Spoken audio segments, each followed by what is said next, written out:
I'm going to a new document, and you can see here, here's my new document. I'm going to change the intent from print down to digital publishing.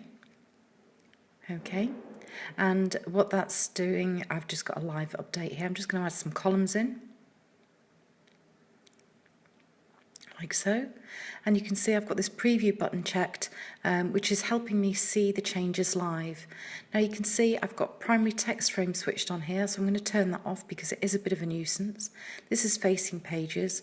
Facing pages are to do with how the margin guides are displayed. So if I put that on just a second, you can see inside and outside appears here as opposed to left and right. There we go. So that's more appropriate for print-based documents.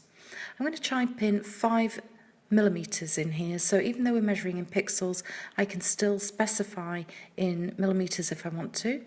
I'm going to change this down to 20 millimeters. There we are, and they're linked together, so all 4 of these will change together, and you notice it converts straight to pixels. The page size you can see here is iPad. That's because we're using digital publishing.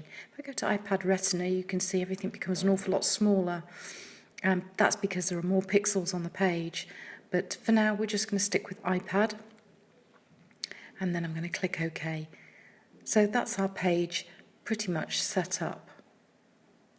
Okay, so now I'm just going to place some images on the page, and the images I'm going to place are these 3 posters: cycling, jumping and running. I'm going to open those like so, and I'm just going to stretch them out across these 4 columns in the middle of the page like so. So I'm going from column to column here, and I'm positioning them exactly one on top of the other. So I'm just going to take some time just to position this.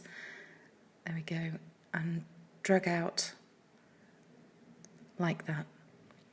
And then I'm going to do the same thing with the 3rd one. And you can see that InDesign has some little smart guides which really help us line those up. Now I'm selecting all 3, and I'm going to turn these into something called an object state. Now at the moment, if you have a look over here, you can see we have these panels. These aren't particularly useful to us at the moment. These are the essentials panels. So we're going to just change the workspace. Now if we all do the same thing, we'll all see the same stuff. So I'm going to digital publishing workspace, and you can see here now I've got some different panels, and these are far more useful to us. And this is the one we're going to use first of all. This is object states. So I'm just going to click on that. I'm going to this little drop down menu here, and I'm going to make a new state, and I'm going to call this state poster states, like so. It's a good idea to get into the habit of naming things, because if you don't, nothing really makes too much sense after a little while, and everything's just called multi-state 1, multi-state 2. So you can see I've got these 3 states in here. So that's my multi-state made. Now I need something to control it, so I'm just going to close this down. I'm going to go to Buttons and Forms panel, and I'm going to use a ready-made button. So I've got up here, I've got a little drop down, and you can see it says Sample Buttons and Forms. And I'm going to open that up, and you can see here that we've got quite a range of different kinds of buttons. And if I go all the way down to the bottom, you can see I've got these little arrows. So I'm just going to place these grey arrows here. I'm using a left arrow and a right arrow. Again, InDesign is helping me line these up. So I'm done with that now, so I can close that. Now I need to give these an action. So I'm going back to my Buttons and Forms panel, and you can see that it has a default action, go to previous page, which I don't need. So I'm going to remove that by pressing a little minus here. It says delete action, which is okay. I'm now going to add a new action, and this is going to be go to previous state. Okay, and then I'm going to click on the other button, remove the default action, like so, and then I'm going to add a new action, and this next action is going to be go to next state. There we are. So there we have it. We've got our actions applied. Now I'm going down here. This is a little preview button. Don't worry if this doesn't work. Sometimes it doesn't. You might have to export. But let's just have a little look. And you can see here that my buttons work fine. As I say, don't panic if yours don't. Sometimes the preview doesn't work. It's usually on PCs. It usually works fine on a Mac. But you can just go to export, and export as an SWF file is always a good test. So I'm just going to push this up here for now, and I'm going to do this exercise all over again, but this time I'm going to create some different controllers. So I'm going to place again, find those 3 posters, and I'm going to position those in here. Sorry about the clattering, that's somebody going down the corridor.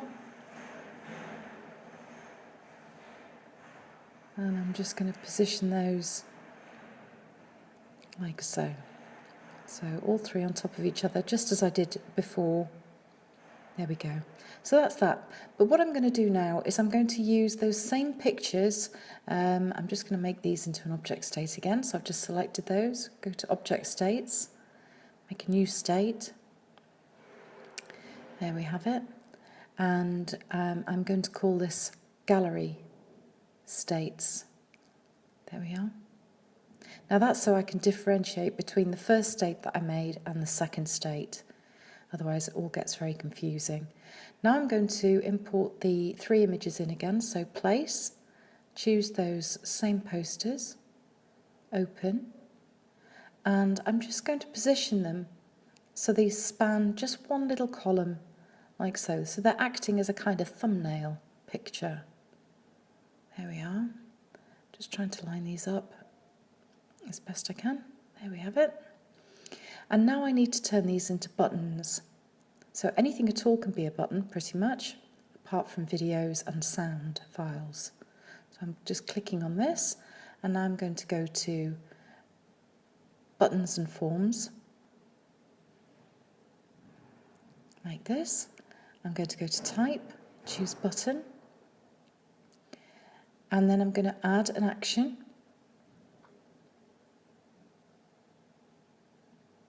And this action is going to be Go to State. Now you can see here it says Poster States. Now it's not that this is the wrong multi-state. So I'm going to multi-state 2. Oh, I've dropped my name off somewhere. I'll change that in a second. The state I need to change this to is State 3. Okay, and then I do the same thing here, make a button. Like so, add an action, go to state. Poster state is going to change to this multi-states 2. There we go. I will change that name in a minute. Add an action to here, go to state, change the object to multi-state 2 again, and the state is State 1. Okay. And now I'm going to just change that multi-state name. Again, I don't know how that happened, so I'm just going to type in there Gallery States. There we go. And that will have transferred through. If you want to just check, you can just click on this button, and you can see there that the name has indeed changed.